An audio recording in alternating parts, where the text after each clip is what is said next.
Everyone, my name is Jitesh Kumar and welcome back to my YouTube channel Dual Property.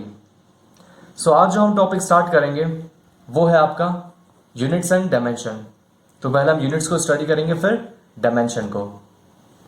So basically physics का काफ़ी basic topic है, but basic topic इसका मतलब ये नहीं कि इसकी इंपॉर्टेंस नहीं है। इनफैक्ट इसकी इंपॉर्टेंस उतनी ही है जितनी एक बिल्डिंग को बनाने में उसकी बेस की इंपॉर्टेंस होती है। ठीक है, तो स्टार्ट करते हैं हम आज का हमारा टॉपिक जो कि है यूनिट्स।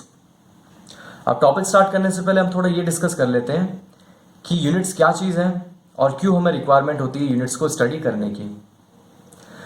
सो लेट्स से कि आपको किसी फिजिकल क्वांटिटी को मेजर करना है। फिजिकल क्वांटिटी मतलब मास हो गया, लेंथ हो गया, टाइम हो गया, density, volume, velocity, acceleration etcetera etcetera. ये सारी आपकी क्या है, फिजिकल क्वांटिटीज़ हैं। तो इन सभी फिजिकल क्वांटिटीज़ को मेजर करने के लिए हमें यूनिट्स की रिक्वायरमेंट होती है। और जब इस क्वांटिटी को मेजर कर लेते हैं हम, तो हमें जो इन्फॉर्मेशन मिलती है और उस इन्फॉर्मेशन को जब हमें ट्रांसफर करने किसी सेकंड पर्सन को, तो उस कम्युनिकेशन के लिए हमें यूनिट की रिक्वायरमेंट होती है। ठीक है, कैसे? सो लेट्स से कि आप किसी ब्लॉक का मास मेजर करते हो और वो है आपका 2 kg। तो ये जो इन्फॉर्मेशन है 2 kg, वो जब आप किसी सेकंड पर्सन को ट्रांसफर करोगे, उससे जब बताओगे कि इस ब्लॉक का मास कितना है 2 kg, तो जस्ट ये केजी को जब वो ऑब्जर्व करेगा तो उसे साफ पता चल जाएगा that we are talking about mass. ठीक है, तो यहाँ पर फिजिकल क्वांटिटी कौन सी जिसे हम मेजर कर रहे हैं वो है आपका मास, और यूनिट कौन सी हमने यूज की है मास को एक्सप्लेन करने के लिए वो है केजी, किलोग्राम। ऐसे ही लेट से कि अगर आपने किसी दो पॉइंट्स के बीच के डिस्टेंस को मेजर किया और वो आपका आया 5 मीटर्स, तो यहाँ पर आप फिजिकल क्वांटिटी कौन सी जिसे आप मेजर कर रहे हो वो है डिस्टेंस, और यूनिट कौन सी यूज की आपने, मीटर। ठीक है, तो अब देखते हैं। और ऐसे ही टाइम की यूनिट क्या हो जाएगी, आर। तो अब जरा देखते हैं कि ये जो 2 kg है उसका मतलब क्या होता है। सो बेसिकली 2 kg को मैं कैसे लिख सकता हूं, 2 × 1 kg सिंपली। अब ये जो 1 kg है यहां, वो क्या एक्सप्लेन करता है, आपका standard measurement of mass. So 1 kg क्या है आपका, स्टैंडर्ड मेजरमेंट ऑफ मास। अब इसका क्या मतलब होता है। सो लेट्स से कि आपको किसी बिल्डिंग की हाइट मेजर करनी है, तो हम उसकी बिल्डिंग की जो हाइट मेजर करेंगे वो किसके रिस्पेक्ट में करेंगे, ग्राउंड के रिस्पेक्ट में। और ऐसे अगर लेट्स से कोई टावर है, उसकी अगर हाइट मेजर करनी है आपको, तो वो भी हम ग्राउंड के रिस्पेक्ट में करेंगे। तो जितनी भी जो बेसिक हाइट्स हैं वो हम किसके रिस्पेक्ट में मेजर करते हैं, ग्राउंड के रिस्पेक्ट में। क्यों? क्योंकि ग्राउंड को हम एक बेसिक रेफरेंस मानते हैं। ठीक है, तो वैसे ही जब मास को हम कैलकुलेट करेंगे, जब मास को हम मेजर करेंगे, तो हमें एक बेसिक यूनिट की रिक्वायरमेंट होती है, और उसी बेसिक यूनिट की रिक्वायरमेंट को कौन फुलफिल करता है, ये 1 kg। ठीक है, बट कंसेप्ट वही है, to provide a basic unit for mass. और ये जो प्रीफिक्स यूज किया हमने, जो मैथमेटिकल डिजिट होगी, वो क्या एक्सप्लेन करेगा आपका, it tells us how many times of standard unit. अब लेट्स से कि मास की बेसिक यूनिट को हमने डिफाइन कर दिया जो कि ये 1 kg। तो अब हम जो भी मास को कैलकुलेट करेंगे, जो भी मास मेजर करेंगे हम, वो इसी के रिस्पेक्ट में मेजर करेंगे, जैसे कि हम हाइट मेजर करते हैं ग्राउंड के रिस्पेक्ट में। अब लेट्स से कि आपने किसी भी ब्लॉक का या फिर किसी ऑब्जेक्ट का मास मेजर किया और जो मास आया वो 4 टाइम्स है 1 kg के, तो आप सिंपली क्या लिख दोगे उसे, 4 kg। अब लेट्स से कि वो हाफ आया 1 kg के, तो हाफ kg हो जाएगा। ठीक है, तो 1 kg का रिप्रेजेंट करती है स्टैंडर्ड मेजरमेंट ऑफ मास, मतलब वो बेसिक यूनिट। और 2 क्या, जो भी मैथमेटिकल टर्म होगी आपके शुरू में प्रीफिक्स में, वो क्या एक्सप्लेन करती है, it tells us how many times of that standard unit. और क्या लिखा मैंने यहां, and also just by observing the unit we can tell which kind of physical quantity it is. तो काफी ऑब्वियस चीज है। अब लेट्स से कि मैं कहता हूं कि 2 सेकेंड, तो सेकेंड ऑब्जर्व करते ही आप क्या कहोगे, that we are definitely talking about time. तो जस्ट आप यूनिट को ऑब्जर्व करके बता सकते हो कि हम किस फिजिकल क्वांटिटी के बारे में बात कर रहे हैं। ठीक है, तो ये आपका होता है यूनिट्स की डेफिनेशन और क्यों उसकी रिक्वायरमेंट होती है। अब डिस्कस करते हैं हम fundamental and derived physical quantities. तो सबसे पहले देखते हैं कि फंडामेंटल क्वांटिटीज क्या होता है। So independent physical quantities are called fundamental quantities. तो ऐसी फिजिकल क्वांटिटीज जो कि किसी और पर डिपेंड नहीं करती, उन्हें हम क्या कहते हैं, इंडिपेंडेंट फिजिकल क्वांटिटीज। ठीक है, मतलब अगर लेट्स से आप किसी फिजिकल क्वांटिटी को मेजर कर रहे हो और आपको उस मेजरमेंट में किसी और फिजिकल क्वांटिटी की हेल्प नहीं लेनी पड़ रही है, तो ऐसी क्वांटिटीज को हम क्या कहते हैं? फंडामेंटल क्वांटिटीज या फिर इंडिपेंडेंट फिजिकल क्वांटिटीज। ठीक है, एग्जाम्पल क्या हो जाएगा आपका? मास। क्यों? क्योंकि मास को एक्सप्लेन करने के लिए आपको किसी और फिजिकल क्वांटिटी की हेल्प नहीं लेनी पड़ती है। वैसे ही टाइम भी आपका एग्जाम्पल हो जाएगा और लेंथ भी आपका फंडामेंटल क्वांटिटीज का एग्जाम्पल हो जाएगा। अब सेकंड है आपका डिराइव्ड फिजिकल क्वांटिटीज। तो यहां क्या लिखा हुआ? Physical quantities which can be derived from fundamental quantities are called derived quantities. इसका मतलब ऐसी फिजिकल क्वांटिटीज जो कि किसी और फिजिकल क्वांटिटी पर डिपेंड करती है, या फिर उन फिजिकल क्वांटिटीज को किसी और फिजिकल क्वांटिटी से हम डिराइव कर सकते हैं। तो ऐसी फिजिकल क्वांटिटीज को क्या कहते हैं हम? Derived physical quantities. For example let's say volume है आपके पास। वॉल्यूम की यूनिट क्या होती है? Metre cube. अब अगर मीटर क्यूब में से सिर्फ मीटर को अगर मैं ऑब्जर्व करूं तो मीटर किसकी यूनिट है? मीटर है लेंथ की यूनिट। तो यहां हम क्या कर रहे हैं? हम वॉल्यूम को एक्सप्लेन करने के लिए किसकी हेल्प ले रहे हैं? लेंथ की हेल्प ले रहे हैं, जो कि एक दूसरी फिजिकल क्वांटिटी है। तो इसलिए हम इसे क्या कहते हैं? डिराइव्ड फिजिकल क्वांटिटीज, क्योंकि हम इसको एक्सप्लेन करने के लिए किसी और फिजिकल क्वांटिटी की हेल्प ले रहे हैं। वैसे ही आपका एग्जांपल हो जाएगा स्पीड। उसकी यूनिट क्या होती है? मीटर पर सेकंड। तो यहां पर भी हम लेंथ और टाइम की हेल्प ले रहे हैं। वैसे ही आपका एग्जांपल हो जाएगा एक्सेलरेशन, मीटर पर सेकंड स्क्वायर। ठीक है, अब जो फंडामेंटल फिजिकल क्वांटिटीज होती है आपकी, उनकी यूनिट्स को हम क्या कहते हैं? Fundamental units. और जो डिराइव्ड फिजिकल क्वांटिटी होती है आपकी, उसे हम क्या कहते हैं? Derived units. तो वही लिखा हुआ है मैंने यहां। ठीक है, अब देखते हैं हम सिस्टम ऑफ यूनिट्स को। अब जैसे जैसे लोगों ने फिजिकल क्वांटिटीज को मेजर करना स्टार्ट कर दिया था, तो उन लोगों ने ऑब्जर्व किया कि सिर्फ 3 ही फिजिकल क्वांटिटी ऐसी है जो कि फंडामेंटल फिजिकल क्वांटिटी है, मतलब जो कि किसी पर डिपेंड नहीं करती है। और बाकी जो फिजिकल क्वांटिटीज हैं उन्हें हम इन्हीं फंडामेंटल फिजिकल क्वांटिटीज की हेल्प से डिराइव कर सकते हैं। मतलब बाकी की यूनिट्स क्या हो गई? हमारी डिराइव्ड यूनिट्स हो गई। तो उन्होंने क्या किया? इन 3 फिजिकल क्वांटिटीज का सेट बना दिया। और कौन सी फिजिकल क्वांटिटी है ये? मास, लेंथ एंड टाइम। तो इन्हीं 3 फिजिकल क्वांटिटी का उन्होंने सेट बना दिया और उसी सेट को हम क्या कहते हैं? System of units. So sets of fundamental units are called system of units. तो उसका जो पहला सेट है वो है आपका MKS सिस्टम, जिसमें क्या है? In this mass, length and time are fundamental units, जो कि हम डिस्कस कर चुके हैं। ठीक है, in which M stands for metre length के लिए, and K stands for kg mass के लिए, and S stands for second, जो कि है टाइम को मेजर करने के लिए। तो इन 3 फंडामेंटल क्वांटिटीज के सेट को हम क्या कहते हैं? MKS system. अब उसी सीक्वेंस में जो सेकंड यूनिट सिस्टम है हमारा, वो है CGS सिस्टम।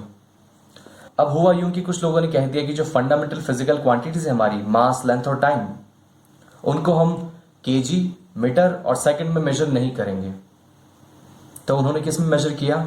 तो उन्होंने कह दिया कि जो लेंथ है उसको हम तो सेंटीमीटर में मेजर करेंगे, और जो मास है उसको हम ग्राम में मेजर करेंगे, और जो टाइम है उसको हम सेकंड में मेजर करेंगे। उनकी मर्जी। ठीक है, तो उन्होंने क्या किया? फंडामेंटल क्वांटिटीज वही रखी, मास, लेंथ और टाइम। जस्ट जो यूनिट हम यूज कर रहे थे मेजरमेंट के लिए, उस यूनिट को चेंज कर दिया उन्होंने kg, मीटर और सेकंड की जगह किसको रख दिया? ग्राम, सेंटीमीटर और सेकंड को। So here C stands for centimetre, G stands for gram and S stands for second. तो यही तीनों यूनिट्स मिलकर के क्या बनाती है? CGS system. और उसी सीक्वेंस में एक नया सिस्टम भी आया, फिर FPS सिस्टम। वही कहानी, कुछ लोगों ने कह दिया कि हम ना ही MKS को फॉलो करेंगे और ना ही CGS को फॉलो करेंगे, हम वही 3 फंडामेंटल फिजिकल क्वांटिटीज को मेजर करेंगे, बट ना ही MKS के अकॉर्डिंगली और ना ही CGS के अकॉर्डिंगली। तो उन्होंने कह दिया कि लेंथ को हम मेजर करेंगे फुट में, मास को हम मेजर करेंगे पाउंड में, और टाइम को हम मेजर करेंगे सेकंड में। सो F stands for foot, P stands for pound and S stands for second. तो ये सब मिलकर के आपकी क्या बनाती है? FPS system. और इसी सीरीज में लास्ट और फाइनल जो यूनिट सिस्टम है हमारा, वो है आपका SI यूनिट सिस्टम। अब हुआ यूं कि जैसे जैसे फिजिक्स के फील्ड में रिसर्च होती जा रही थी, नई नई चीजें डिस्कवर होती जा रही थी, तो पहले सिर्फ लोग समझते थे कि मास, लेंथ और टाइम ही ऐसी फिजिकल क्वांटिटी है जो कि इंडिपेंडेंट है, मतलब फंडामेंटल फिजिकल क्वांटिटीज हैं। इनके अलावा जो भी क्वांटिटीज है वो सारी डिपेंडेंट है। बट जैसे जैसे डिस्कवरी होती गई लोगों को पता चला कि इलेक्ट्रिक करंट भी ऐसी चीज है जो कि मास लेंथ टाइम पर डिपेंड नहीं करती, मतलब एक इंडिपेंडेंट फिजिकल क्वांटिटी है। तो फिर उसको भी ऐड करना पड़ा। और ऐसे ही लोगों को जब पता चला कि टेम्परेचर भी ऐसी क्वांटिटी है तो उसको भी ऐड करना पड़ा। फिर जब लाइट की रिसर्च हुई, जब लाइट को लोगों ने रिसर्च किया तो कहा कि इसकी जो इंटेंसिटी है वो भी एक फंडामेंटल फिजिकल क्वांटिटी है। तो एज ऑफ नाउ हमारे पास 7 फंडामेंटल फिजिकल क्वांटिटीज हैं। और जैसे जैसे रिसर्च होती रहेगी ये लिस्ट और भी इंक्रीज होती रहेगी। बट एज ऑफ नाउ हमारे पास कितनी है? 7 फंडामेंटल फिजिकल क्वांटिटीज हैं। और इनके अलावा जो भी फिजिकल क्वांटिटीज वो सारी डिराइव्ड फिजिकल क्वांटिटीज हैं, मतलब इन्हीं की हेल्प से हम उनको डिराइव कर सकते हैं। तो ये जो 7 फंडामेंटल फिजिकल क्वांटिटीज का जो सेट है वही क्या बनाता है आपका ऐसा यूनिट सिस्टम। और यही ऐसा यूनिट सिस्टम है जो कि बहुत ही ज़्यादा यूज़ किया जाता है वर्ल्ड वाइड। ठीक है, तो इसमें कौन कौन सी क्वांटिटीज है फिजिकल वो देख लेते हैं हम।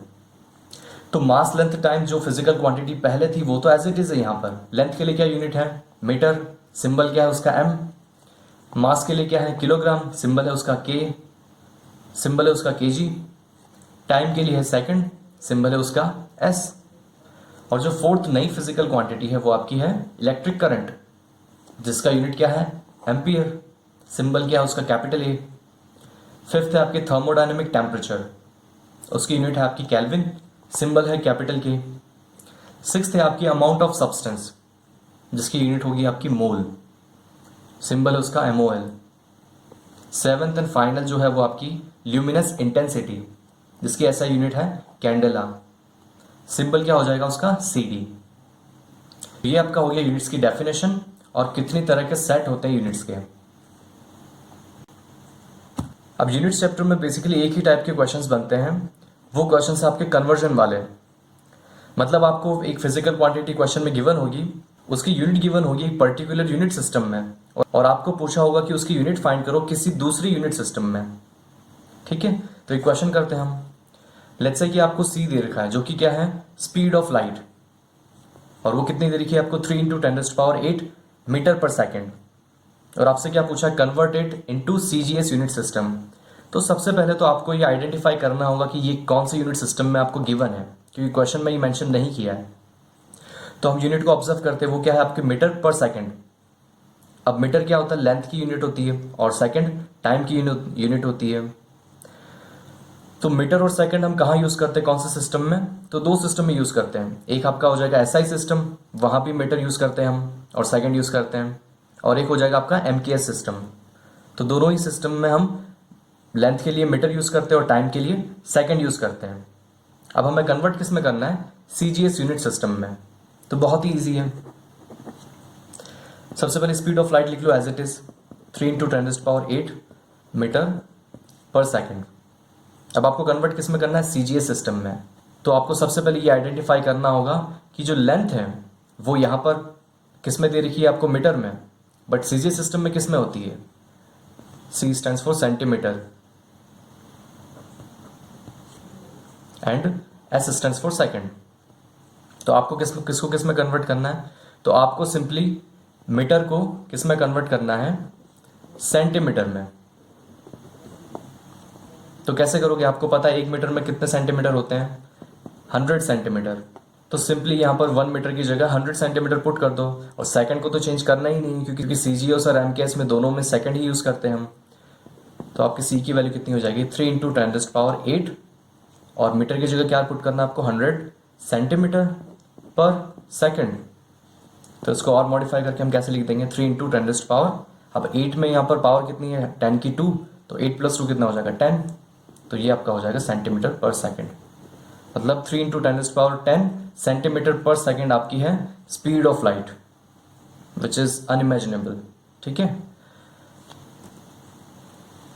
एक क्वेश्चन और करते हैं हम। क्वेश्चन आपका है ऐसा unit system of volume is kilogram पर मीटर क्यूब। तो आपको वॉल्यूम की ऐसा यूनिट सिस्टम गिवन है जो कि कितनी है? किलोग्राम पर मीटर क्यूब। सो दिस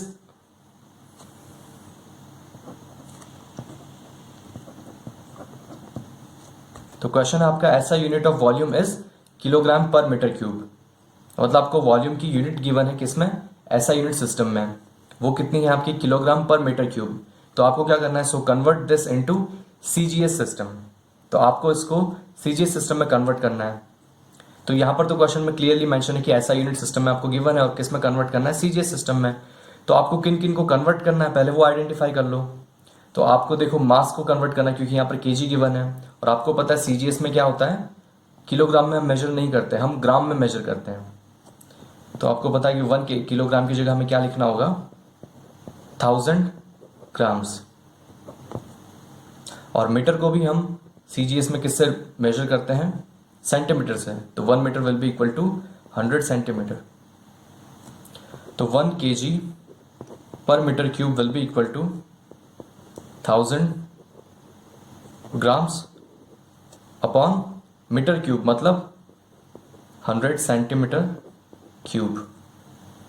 तो कितना हो जाएगा आपका, ऊपर हो जाएगा 10⁻3, नीचे आपका हो जाएगा 10⁻6, और यूनिट क्या हो जाएगी आपकी, ग्राम पर सेंटीमीटर क्यूब। तो आप इसको कैसे लिख सकते हो, 10⁻³ ग्राम पर सेंटीमीटर क्यूब।